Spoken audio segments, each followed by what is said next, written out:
Welcome back to season 4, episode 3 of Wax Pro UNCUT. I'm Rachel. And I'm Erica. And now we're going to do an episode Wax the Pros. Ask the Pros. So these are questions that we have gotten in the past whenever we do a question box on Instagram. We've compiled all of the questions and here are our answers. So let's start from the top, baby. All right. So first question says, is it normal to feel like I'm not good enough to charge full price? I'm guessing, luxury price. I want to start off by just giving an example. I saw in a aesthetic forum on Facebook, a Facebook group, this girl says, oh, I've been charging $40 Brazilians, but all my competitors are charging 65. And she was like insecure about that price jump, right? Which is a significant price jump if you're at 40 going to 65. But I was reading through the comments and she ends up saying that she's like, I don't know that I'm as good as the $65 Brazilians. So I just thought that was a good example because I think that's what we're talking about. Is like, am I worth what I'm charging in my salon? So Rachel, we want to start by answering that question? So I think, we've talked a lot about pricing over the course of the podcast and in our curriculum. I think knowing what you're worth is super important. And there's factors that go into that, which forgive me if I don't nail them right off the bat. But, how long you've been in the industry, how quickly you're doing a Brazilian, what your client experience is like. If you're fresh out of school and you have just recently started taking clients and you're charging $65 or upwards of $75, $85, no, truthfully, you're probably not worth that pricing. I think that giving a great client experience and standing behind it is super important. And so I think that your pricing should reflect the service that you're giving and being really honest with yourself about what that looks like. Now, if I'm going to take 45 minutes to do a Brazilian, I'm not going to charge $85 for it. So we probably have criteria mapped out that you should meet before you are charging what your competitors are. So you could probably speak better on that. Yeah. And in fact, we probably don't. We do. Yeah, right. Yeah, right. In our curriculum, we have broken down, first of all, your timing, right? Your timing has a lot to do with your price. I'm not saying quality, okay? Quality and timing are different, but typically people do not want to be in a service for an hour getting a Brazilian. That's indicative of your lack of experience, right? So timing is a major consideration. We break it down into 4 levels when it comes to timing. We have our beginners, we have our intermediates, we have advanced, and then we have Wax Pro. And so Wax Pro is like the most efficient timing, as well as, of course, the skill set. But in that, the beginners, I give a formula. It's called labor and expertise. L&E is how we reference it in the course. But it will give you like a baseline of what you charge for your labor and expertise. Now, in your price point, there's other things outside of your labor and expertise, right? There's your COGS, or cost of goods sold, which is your supplies that you use to render a service. Also in that expense, whether your brain processes it like this or not, is your marketing spend. So all those dollars you put into your marketing a month divided by how many clients you see is going to be your marketing spend per client, right? So there's marketing, there's your costs, but then there's also literally the replenishment of what you just used, your supplies. So your inventory, that's a cost, right? So all of that goes into that price point. So when you see like say $65 Brazilian, keep in mind that's all of your fees, all of your overhead monthly divided by your clients. And that's a big portion of the $65 plus now your labor and expertise. That's your paycheck. And tips are really what we rely on, right? Tips really make up that difference of, your expenses of your $65 because you're only getting $10 to $20 of the $65 Brazilian, right? So these are all considerations when you're pricing yourself. And then separately, we're also talking about competitive pricing. So once you know, okay, I'm say intermediate or advanced in my skill, in my timing, I'm getting good reviews, I don't have any complaints, no hair left behind comments, great. So now it's like, what's my market charging? Because you could totally be screwing yourself out of money too if you're living in Beverly Hills and the average Brazilian's 85 and you're charging 60, right? So these are all considerations, and it's not just a matter of like, oh, well, everyone else charges this. This is what I'm going to charge.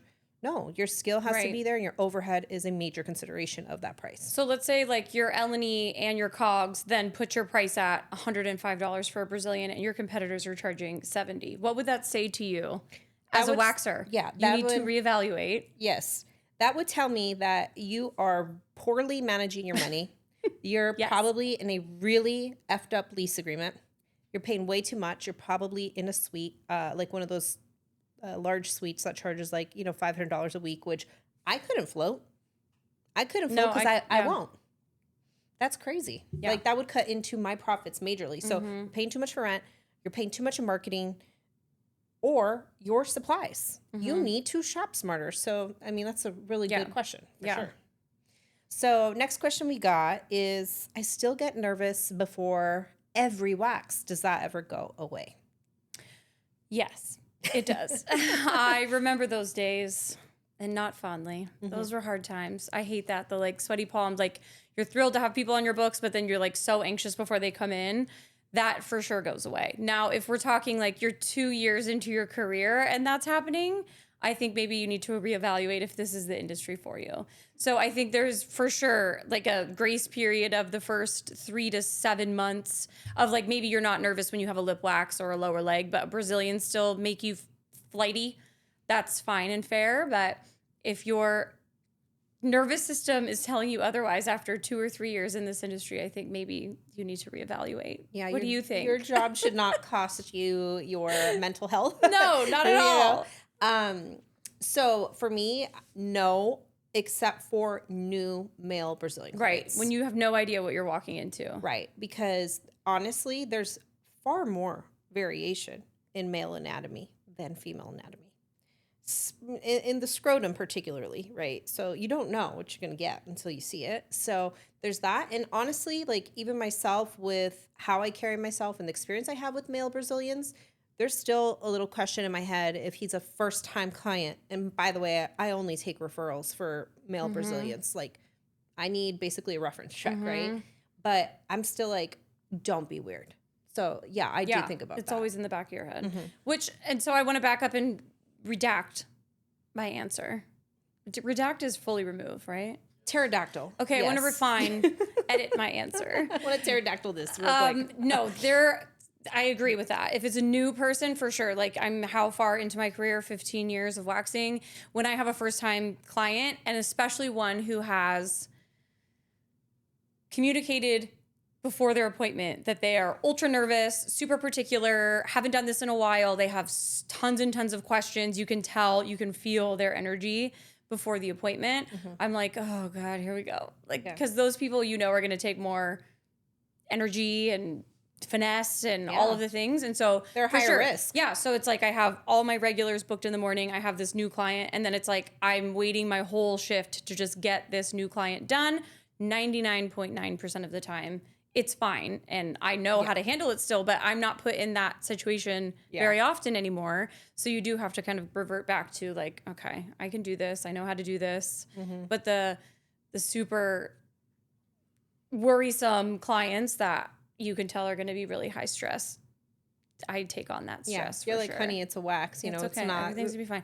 Well, I don't know. It's been a long time, and my hair's really long, and no one see me naked. And or the people that have seen somebody for years and years and years. And well, my last lady just had a baby, or she moved, and I've been seeing the same girl. My last. I've been seeing the same girl for 10 years, and so I'm just really nervous to try somebody new. I'm like, okay, and so it's like you have to pitch yourself. Yeah. And so that can be a lot of stress. I love those people, and after they're like, oh, shit. That was the best wax I've ever had. I've been going to someone for 10 years, and this was way faster and easier. Right. I can't believe I was so nervous. Like, I don't know. Same. The next question we have is, what is one service you think every new waxer should master first? Well, I think the right answer is probably eyebrows because it's the most common, but truly the Brazilian, just because I think that it's the moneymaker, right? If you can give a great Brazilian, these clients will stay with you truly forever or until they get laser move or die, or you die. I don't know. So I think it's really important to master. I think it's just the service that you create the most intimate relationship with your client for.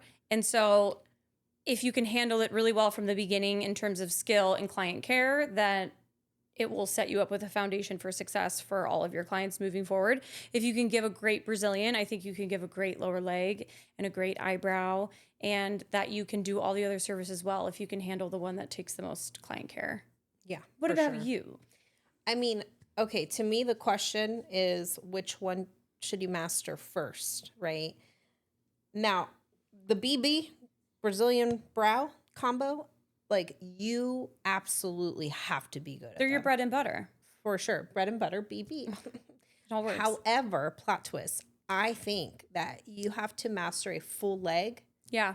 And everything else is easy. Like if you can work with the dry skin and the different hair cycles and the cracking strips and the time and restraint. learning how to do reverse strips and, you know, how to cut off the inner thigh or the upper leg and the knee and, you know, crepey skin. So I guess if we reconfigure this question to be which service should you master in terms of fundamentals? Yes. To give a good service, it would be like a full leg. You could do a back, an Yeah. arm, an underarm, no Yes, problem. yeah. But yeah, the fundamentals of the leg. for sure. Yeah. For sure. Next question. Do you ever feel burnt out from waxing all day? You know, not so much anymore now that, you know, I have my own salon space. We talked about this in a previous podcast of working for the big chains. I was for sure burnt out. You know, we were taking such high volume of clients. There was no way not to feel burnt out. Now with more control over my books, I don't. I mean, it's so funny because it's like, remember where you came from. Like if I have a day that I'm stacked, it kicks my ass. Oh, and I am sore and like I feel like I hurt my neck and it's like all the things, or like I come home and my husband's like trying to have a conversation and I feel like I'm tapped out in terms of social interaction. And so it's just so funny how when you remove yourself from the super high volume waxing to what we do now as solo estheticians, those are few and far between. Like luckily now, I mean, the goal, right, is to always be super busy and booked back to back to back. But the reality of it is we're not, and we do have gaps in our day, which allow us to pee and eat and clean our room or record content or text a friend back or book other clients. So it's rare now that I feel super burnt out. And it's comical to me on the days that I do, because I'm like, I can't believe that I used to do this at the volume at which I once did. For sure. Because that was just our baseline. For sure. Right? Yeah. What about you? Because you stack your days, right? Because you only wax a couple of days a month. And so all of your days are like that, right? Yeah. So do you feel super burnt out when you're done, or are you good? You know, it depends on my mental and physical state. My lower back goes out often, like no kidding. So if my back's tweaked, which is like half of my life, I'm like, it's a hard day. Kill me. You know, 6 p.m. I'm like, oh God, I cannot wait. I could do it. Yeah. I can't like, do another. If this person canceled, I love you. I would be fine. Yeah, I'd be fine.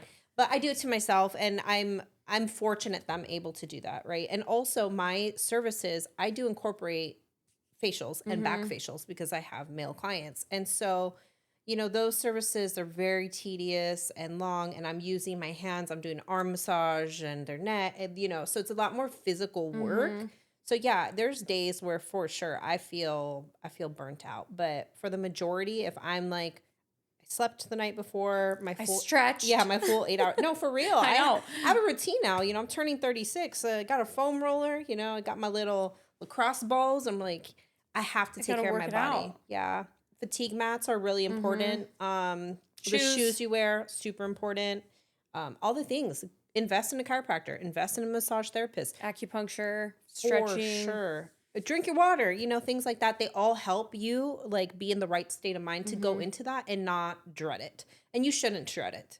I think that too, like the days that I do feel especially burnt out, it's more mental burnout.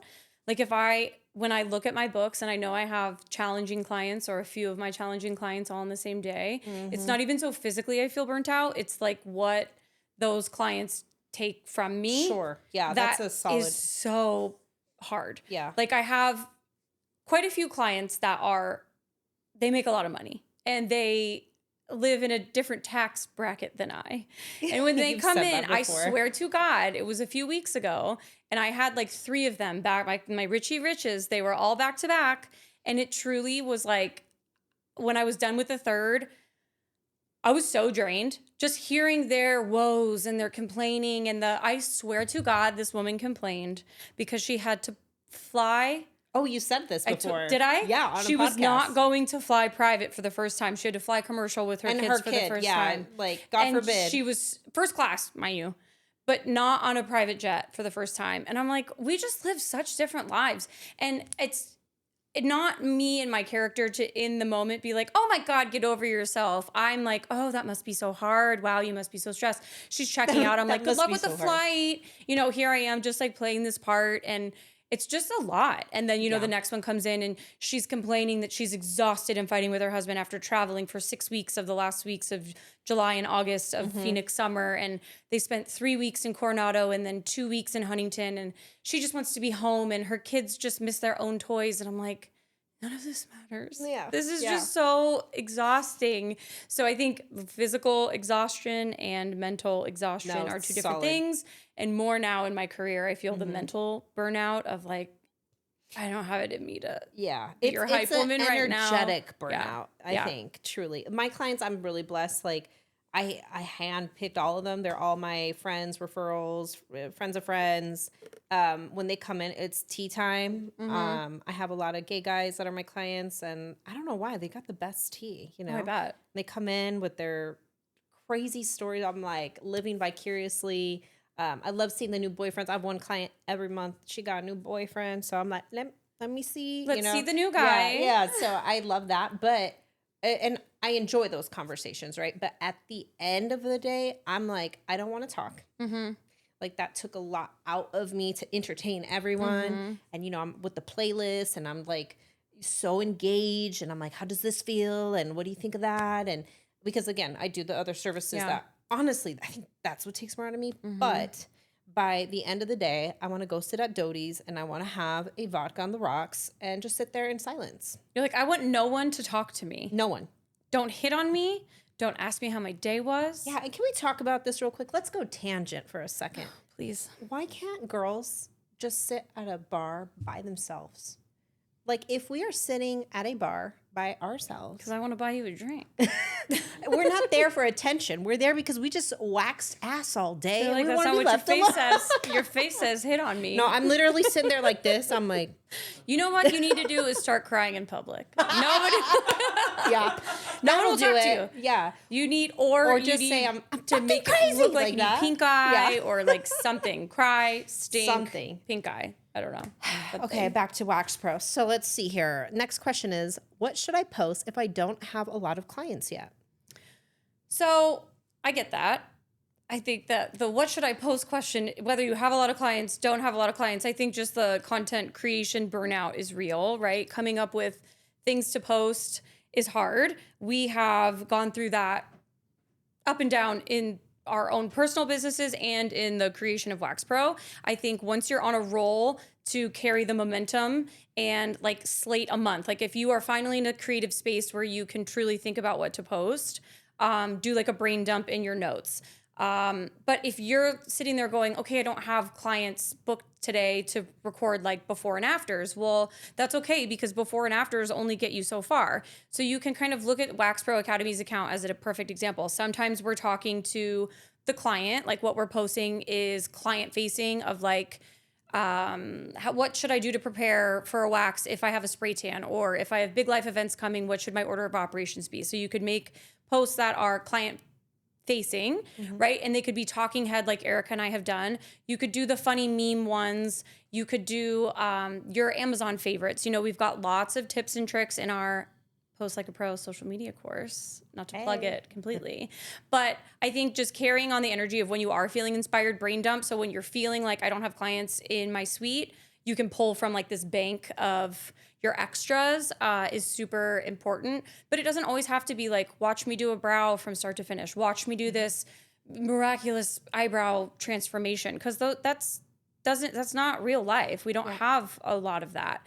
But I think if you have a day that's stacked and you have a lot of clients that you look at that you go, oh, I know I can ask her if I can take like B-roll of me just filming them, even if it's not the transformation of the eyebrow or it's not the finished product of a before and after leg, being able to take the B-roll and then do like to the music text overlay of something educational, just creating like a big fat bank of things to pull back from to use when you're not super busy. For sure. That was a very long-winded answer. No, I'm sorry. it's very informative for sure. What do you think? I think ask your friends and family, hey, what would you want to know, like about waxing or what I do or my business? Like I'm trying to create, a brain dump for my social media. They're going to help you. Or record yourself. Yeah. Watch me fill in my eyebrows. Right. Or make, Canva, just posts where you're like, here's my cancellation policy. Here's how to find me. Here's how to leave me a review. Snapshots of your client reviews of like, here's something great somebody said about me. Here's my Amazon favorites that I use in Suite for how to fill in brows. I think that there's lots of ideas that aren't having an actual client in your suite that you can build on for sure. What I can say is be intentional. So know why you're doing what you're doing, right? Like it can't just be so random. Like who's your audience, right? And then why am I doing this? If you could answer those questions, then you'll be able to create a list of all sorts of things you can post. Agreed. Yeah. Next question. This is a good one. Do I need to show my face on camera? Let's see. To build a brand, is it? Let me see. Yep. To build a brand. We've talked about this before in other podcasts. I think now that we are in the throes of Wax Pro, yes, we can see the difference in showing our faces versus not. And I think that showing your face, your personality, your intentionality, those things matter. People want to see your face, and it's uncomfortable for sure at first. And I'm not even going to sit here and say, well, no, I am. It does get easier. I am going to sit here and say it does get easier. It takes a while. And then there's times where I still don't want to do it. There's times where I've been off stories for a while and then I have to post a story and I have to record it 4 times because I just feel like I'm being awkward and weird. I think there are ways to be successful where you don't have to show your face, but you do have to show your craft and you have to show your worth and you have to show what your clients want. So you have to give them a reason to follow you, right? And I think you don't have to show your face, but I think that you will succeed more and go further if you do. For sure. So I know that's probably not the answer this person was looking for of like, please tell me no, I don't have to. Yeah. But I think that people like to see the person behind the account. Totally. I mean, they want to trust you with their intimate body parts and, they want to be able to see like what you're about and whatnot. But at the end of the day, people buy from people, right? That's why big brands like Nike and Pepsi pay celebrities to be the face of their brand because they don't have a face. So they have to buy faces. They have to make the face. That's right. So people buy from people and, branding is your voice. So if you're one of those lucky people that have built a brand without having to show your face, I know that your voice shined through. So one of the two has to happen. Well, and I think too, if you feel like, okay, actually talking to the camera like this, like, hi, I'm Rachel. I want to show you how I do a eyebrow wax. Come along. Like if that makes you want to die, then start small. So you just do like just a video of you going and like, you don't have to say anything. Just show your face and then you do a voiceover. So that they still hear you and they get the essence of you and they feel your vibe and they hear what you're having to say. But then you can record your voiceover 4 or 5 times without having to nail the like, hi, I'm Rachel. Watch me do a brow wax. Like you can take baby steps to become successful in front of the camera. And even if you just do the wave and then the voiceover feels too hard, then you just do text overlay. Like just start to inch yourself into becoming comfortable with it because I do think that it makes a huge impact in the social space. So. Agreed. I love this next question. How do you tell your friends no for a discount, like friends and family discount? I think it's hard because in the beginning, right, when we're building, we're giving those discounts to friends and family just to create content and to get practice. Yep. And so you build this foundation with these people of giving away the service for free. And then there's a turning point when you don't need to do that anymore. But I think the conversation is super awkward because you have to be like, hi, by the way, it's not free anymore. Or hi, by the way, it's not a $20 Brazilian, it's 65. And so I think just knowing your worth and having the conversations with the people that your business is a business, right? And so you can no longer give away the services at that price point. Now, I am super fortunate because I didn't do a whole lot of that. I would like wax somebody's eyebrows, even like my best girlfriends that I wax now. Like I wax and tint their eyebrows full price, and like I'll wax their lip for free. And if they're truly in your salon space to support you, they want to pay you full price. They want to support your business. Even the few people that I'll be like, no, it's on me. It was just a lip. And they're like, no, this is your business. So you have to know what people you want to service no matter what, right? Like the people that really respect your time, your craft, and your business, and they're going to want to pay you full price. But having the conversations with the people that you've given a discount to is hard. My husband is a perfect example of that because in the beginning, like he cut all of his friends' hair for free. Like every last dude in his friend group, which there were like 15 of them, and he was doing men's cuts for free. And then he just sent a group text to everybody that was like, hey, men's cuts aren't free anymore. They're $40.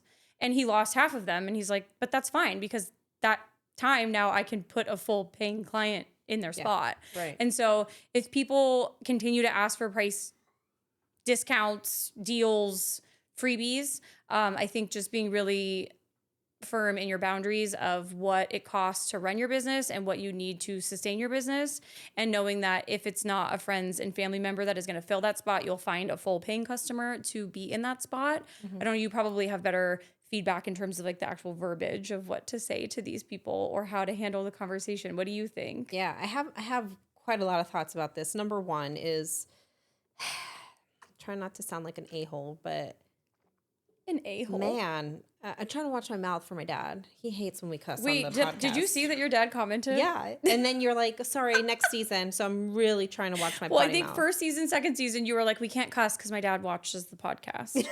And so then we didn't, or Jacob bleeped it out. And then This last one, it was like all bets were off. And it was like, I don't know why. heavily Just lost it for a second. But her dad DM'd us and was like, or messaged on one of our posts. It was like, language ladies.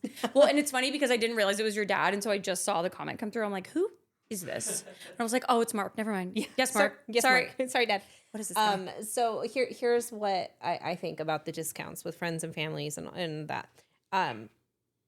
I think it's odd. I think it's really odd that your friends and family would ask you for a discount. What? That's jacked up. They're like, not your friends. They're devaluing you. Like they don't think you're worth it. Wait, so you're telling me you're going to a chain and paying that price, but because you're coming to me, you want a discount? I could tell you, I don't think I've ever had a friend or family member ask me for a discount. They come in with full intention to pay my core price. Yes. Now, if maybe you're in a friend group where, hey, maybe you guys are younger and you guys don't have a lot of disposable income, you're just barely building your career, right? If you know that your audience is maybe a little bit more on the lower working class budget, poor, which is okay, poor in Rachel's words, not mine. I'm like college student. That's more what I meant. Financially challenged. Yeah, financially challenged. If you know that's your audience and you want to get proactive about it, have a friends and family discount menu. Like maybe, hey, brows are 20 for you or 15 or whatever. And just have it predefined so they don't have to ask you and you don't have to confront that awkward, like, why do you think I'm going to give you a discount? And the third part to that is once your clients have been loyal, whether they're friends, family, someone that you network with, whatever, throw something in rather than being like, this is discounted. The word discount is literally like a discount. Yeah, discount. Like, why would you discount yourself? So rather than that, incentivize them. Oh, hey, girl, I'm going to throw on a vajacial today. Oh, what's that? Oh, I'm going to hook you up. Don't even worry about it. The product costs me maybe $3 for the packet. It's costing me my time. I'm saying thank you. So I rather do things like that for friends and family than discounting. That's my take on that. I had another client who owns a barbershop in the West Side. in Phoenix. And when I was talking to her once, while I was waxing her, I waxed her good friend, and her daughter. And she was telling me how every time they raise their pricing, you know, raising their prices is a little bit of a different conversation, but whenever they raise their pricing, including for friends and family, she will offer a package to these people. So it'd be like, my prices are going up starting November 1. If you would like to seal in the price that you've had up until this point, you can buy the next 12. And so building in kind of like a super smart investment package of like, lock in the price that you've been given, but just so that they know then, and the conversation is had of prices are going up, seal in this one that you've been given. That's the homie hookup, but that's not my normal pricing. So I think there's a way to kind of build on that moving forward to make it mutually beneficial so that they're locked into this price that was truly a gift. And then you also make money up front from it. Yeah. So. Yeah, that's a really great tip. Really great tip. So next question is, what's something you used to believe about waxing you have completely changed your mind about? Oh, I think probably that like every client is my client, that I could turn any client. I think I've gotten to a place in my career where I've realized, and we've talked about this in other podcasts, that not every client is your client, and that it is okay if they don't stay with me. And there are clients that are not my people and that I don't want long-term. You know, when you start out, you're really generous and lenient in terms of you need to make money and you need to fill your books. And so it's like, you lower the bar of expectations and what you will accept. And then as you grow in your career, that bar rises. And so I think probably for me, it's just that like letting clients go that don't serve me and don't fit my brand and my day-to-day kind of client persona, truly. Yeah. And if they don't rebook with me, not letting it hurt my feelings or I never see them again, and that's a blessing. Yep. So yeah, that's a good one. What about for you? This one's really going to send you. Oh, God. What is it? That hard wax is better than soft wax. Let me tell you. I'm going to have a good point at the end of it. I just got goosebumps. I wish you could zoom in on my kneecap. No, here's what I'm going to tell you. I ran out of wax a few weeks ago. I had not purchased more wax because used soft. I was leaving town. I didn't have any clients because, as Rachel already mentioned, like I book like fat days, a few days a month, right? So I wasn't in a dire need, but one of my clients says, bro, I am leaving to Rocky Point tomorrow. My back is hairy as hell. Like, please squeeze me in. I'm so embarrassed. It was like a random trip for him. And I was like, I got you. He comes over. I do soft wax. Now this back wax, it's a large man. He's got a big back, you know? So it takes a lot of product typically with my hard wax. So I do the soft wax and I was done like in 10 minutes. Right away. It was nutso. Okay. Con. He was freaking screaming with every pull. He's like, I didn't tell him I was just switching wax for his back. You know, he's face down. He's got his little. He doesn't know. Yeah. And I'm doing it. He's like, whoa, oh, what is that? This hurts. Wait, why does that hurt so much today? You're like, you must be about to start your period. So, I don't know what to tell you. So he's like, oh my God, no way, bro. No way, bro. Like, it was ridiculous. It was like 40-year-old virgin. Oh, no. So I will say faster. For sure. Less product, for sure. But it was sticky as hell. Mind you, I'm not super, efficient with it because I don't use it all the time. I had dropped some freaking soft wax. Now my floor is still sticky in that spot. I'm like so upset about it. You'll never recover. Yeah, I'm like, it's ridiculous. So I go back to, soft wax, hard wax. It's not that one's better than the other. It's genuinely just like to me about comfort with hard wax. So that's my hot answer to that. Okay, I like that answer. And we're always evolving, right? We talk about like constantly things that we're changing in the suite as professionals, our mindset. And I think that's a great one. Like we've never been like, no, soft wax is the devil. It's just not what we know and are used to. And I would love to become more proficient in soft wax. I would love to learn more about it. Now there's areas that I would never try to do like wax with soft wax. And for me, that's Brazilian. Like I would never try to learn how to wax the labia strip with soft wax. Like that to me is just a no-go. But a back, a leg, an arm, like my one client that has the hardest arms to wax, like I'm not opposed to starting to use soft wax on her because I know that it would give a better outcome. I will say, she will tell you it hurts way more. I'm sure. Your clients do notice for sure. Yeah. Next question. Oh, how do you keep your wax from cracking? I don't. I don't crack. I don't. I think it's skill set. It's the temperature of your room. It's the body temperature of your client. It's the type of wax you're using.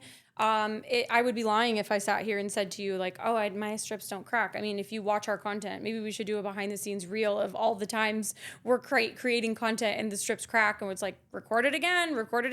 If you let it sit even a tenth of a second too long, that shit cracks. So that shit cracks. That's the next hat. Look out for that.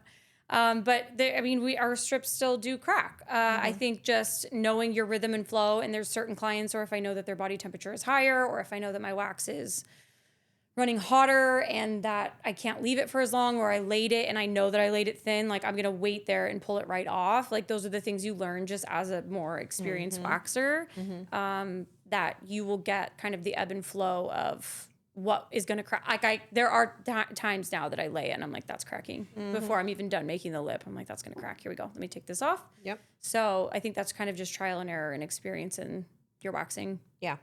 So same answer for you. Yeah. The only thing I would add is I try to like eliminate as many variables as I can. Totally. Right. So obviously I don't want the fan directly on the client where I'm going to lay the strip. It's going to dry. You don't want to leave it too long. Yeah. On purpose. Exactly. Like, doing too much. You have to practice. Like we have been switching wax formulas like crazy, trying them all because we're really, really leaning into being wax pros. Like you should be able to learn any wax, right? So in saying that, I've tried different formulations and it's practice with that formula because they all set different. And yeah, just be aware, right? Like that was a thin strip. You need to take it right off, right? Or holy smokes, like that's still super tacky, like where your glove's stuck and it like snaps. You're like, oh my God, leave that mofo there for a hot minute. Another. Exactly. Yeah. So just practice. But yeah, I still have some crack strips, especially when I'm like trying to do reverse strips and I'm going like super heavy pressure and it's super thin. I mean, almost always there's like a shred left behind. So yeah, it totally still happens. Okay. What is the most common thing that clients lie about in the wax suite? Use of acne medication and sun exposure. I would say, like, I know that you were at the lake yesterday. I saw your story. I saw your stories, bitch. I follow you on Instagram. Yeah, sun exposure, or like they lay down and like they very clearly tan in a tanning bed. Like, you can tell that tan. You can tell their skin, they're hot, like their skin is radiating heat. And I think just the acne medication people just lie about, not now, probably just in the past, in my career, that was the number one thing. But those two for me, or like the last time they shaved, like I'm looking at your hair. I know that this is not more than. That was 2 days ago, sweetie. I shaved my bikini line a week ago. I'm like, there's no way. Yeah. This is new. Okay. Whatever. Yeah. Sure. Silly lies. Yeah. Mine's not necessarily that they lie, but they kind of half truth. Like you ask them about, say, topicals. Like, oh, have you been exfoliating? Yes. Right. Yeah. Or like retinols. So they think because it's not prescribed, right, that they don't have to tell you. Like, oh, it's just over the counter. But over the counter retinols still over exfoliate your skin. That's its job. And over exfoliated skin is a perfect place for you to lift. Exactly. Yeah. So that's half truths. Half truths. Next question that we had was, let's see, what's one insecurity you've had to work through in the industry? Maybe not even just the industry, just insecurity as a whole. I mean, my husband waving goodbye. Goodbye. Bye, Eric. Comparing yourself to others, right? Or imposter syndrome, like feeling like you're not good enough. Like comparison is the thief of joy, truly through and through.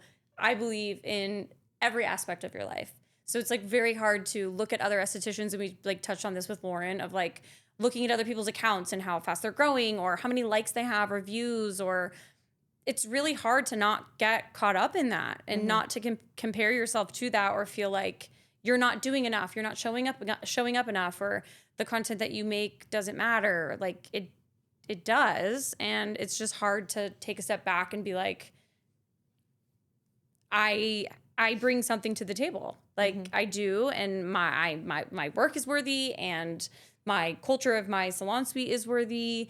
And to just not let that bog you down, because it can be super discouraging. It will make you not want to continue. It will make you not want to show up online, or, you know, to take risks or put yourself out there, because it's a very vulnerable situation. So to not compare yourself to people, I think is really hard in every area of your life, including your online presence and career. So Yeah. My insecurities aren't necessarily around my skill or my business, but it's just being in my own head sometimes about things that you probably wouldn't even imagine.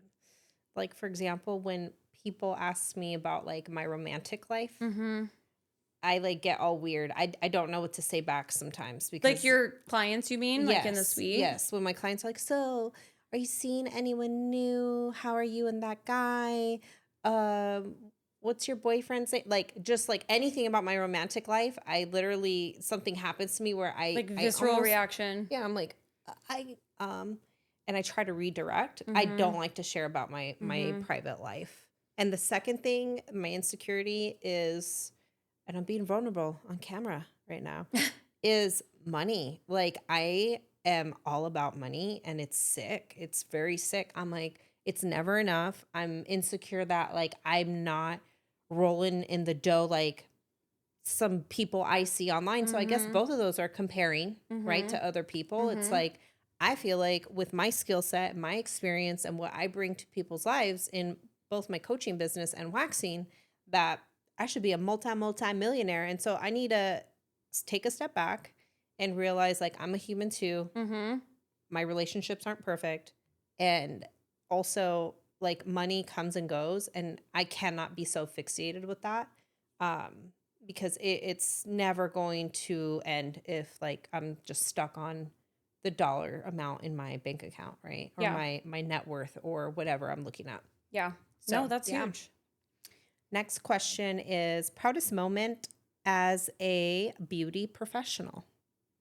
I mean, Wax Pro, for sure. I think this is huge and a lot of work of what we're doing. I'm really proud of how far we've come. I think the evolution of where we started as friends from high school to coworkers at EWC to coworkers at Boss Salon to building of Wax Pro, but like launching, having an idea and seeing it through, whether it becomes this huge big thing or not, just you know, the from concept to creation of what we've done with Wax Pro. I think it's really easy, again, going back to the previous question of like thinking that it's not enough or not worth it or not important or whatever. You know, there's a lot of big, heavy things happening in the world, and it's really easy to be like, doesn't matter. Like, this is such a small piece of it. Right. Oh my God, am I gonna cry? Oh my God. Is this the first time I've cried on air? Yeah. It's funny because I just did another post about like, oh no, it's a future podcast episode that I slated of like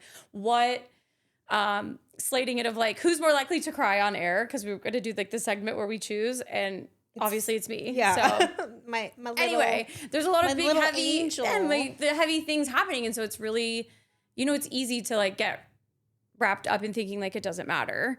And so to have this idea and see it through and launch it and have such positive feedback from people of like, thank you guys for doing what you do, and like what you do matters, and you've helped me so much, and it, you know, all the things, like, to me that's huge, and I'm super proud of it. I'm super proud of us and all the growth that we've gone through to get to where we are now. That's right. What about you? Wow, I cannot top that answer. I can't cry. So. Okay, wait. Okay, so my proudest moment, it shouldn't be, but I think when we publicly started getting recognized in like aesthetic schools or conferences, events, I was like, oh, so it is working. Yeah. Right? Because like we are micro influencers, if you will. Truly. Per our account, like followers.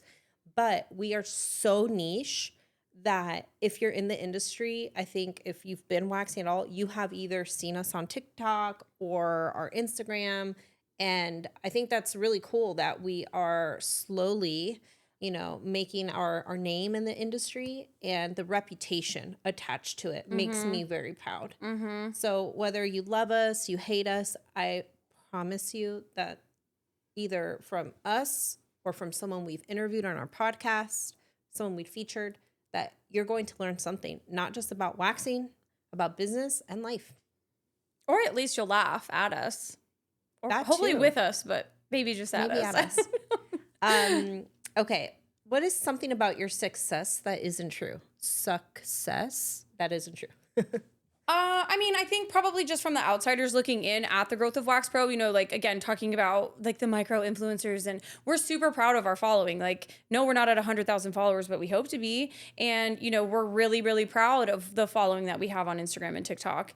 And so I think that from the outsider looking in of like, if you see us posting like brand deals or showing these PR boxes that we're doing unboxing and stories, like, from the outside, that looks like we've got it all together and that we've really truly made it. And like, are we on the road to hopefully making it? Yes. I do think that we're like going in the right direction. But we still have so much room to grow, and we still have so many milestones and goals of our own that we would hope to meet, and do hope that we will get there. But there's a lot of work that goes in behind the scenes, and we still have so much that we haven't figured out and that we haven't achieved yet. And so I think, you know, it is, take it at face value. Like, it's truly, you're seeing the highlight reel of what Wax Pro is. You're not seeing us talking 24/7, going through these brand deals behind the scenes, or submitting videos and then they're rejected from the brand because they weren't what they asked for. You know, there's a lot that happens. And so again, you're seeing the highlight reel, not the journey. And that's what, you know, why we wanted to do Wax Pro UNCUT, is to show the journey behind kind of what you're seeing on social media. So, I mean, success, it's all relative, right? So I think there are many things that we've done that we are successful, but we still have a lot of room to grow, and we don't have it all together, and we're not perfect, and we're not making $1 million. You know, truly, like, Wax Pro, we launched 3 years ago, really was the birth of Wax Pro, like, concept. And then we spent time building it, and then it went live August of last year. And then we pulled it down in November and revamped it. And then it went live again in February. And so truly our growth to where we are today, which is October 20, what day is it? 20th? 20th, 2025. I'm counting from like just February. And so if you're looking at our account and our following, or being like, I've been here from the beginning, and like, wow, they're launching courses and now they're selling this and now they have hats, and like the assumption that like we're making all this money, like, there up until like a few months ago, like we were paying our own way. We were breaking even. We were paying to record all of our own content, to hire a podcast like crew to help us do this. And so I don't want anyone sitting here watching any of our content, whether it be what we're posting on social media daily or watching these podcasts, and go like, wow, they really have it all together, which it might look that way, but there's still a lot of room for growth, and we're not millionaires. Yeah. I honestly was thinking similar to that. I've had people that are like, oh, you guys must be killing it, or you guys are bosses, or you guys are, you know, wow, right? Friends, family, and just like the girls at the aesthetic school, or, you know, we've gotten so much feedback from even socials. But the truth is like, we have these struggles. That's why we talk with such conviction, like, about everything we do talk about, because we are experiencing it in real time. When we're talking about, hey, we need to get a grip on our profit and losses. We need to get a grip on, you know, who we're investing in marketing in. All the things that we chat through, we are in real time experiencing it. So like Rachel said, social media is always a highlight reel. Right? There's a lot of shit that's going on all the time, and it's not perfect. It's never going to be perfect. If someone tells you, oh yeah, everything's just running smoothly in my business, everything's great, they're lying. Straight up. Yeah. Yeah. Next question is, what is something people would assume from Instagram that isn't true? See last answer. My exact response. I think just that like true. We've got it figured out, but we don't. Yeah. We're still just learning in real time, evolving in real time, and trying to be stars.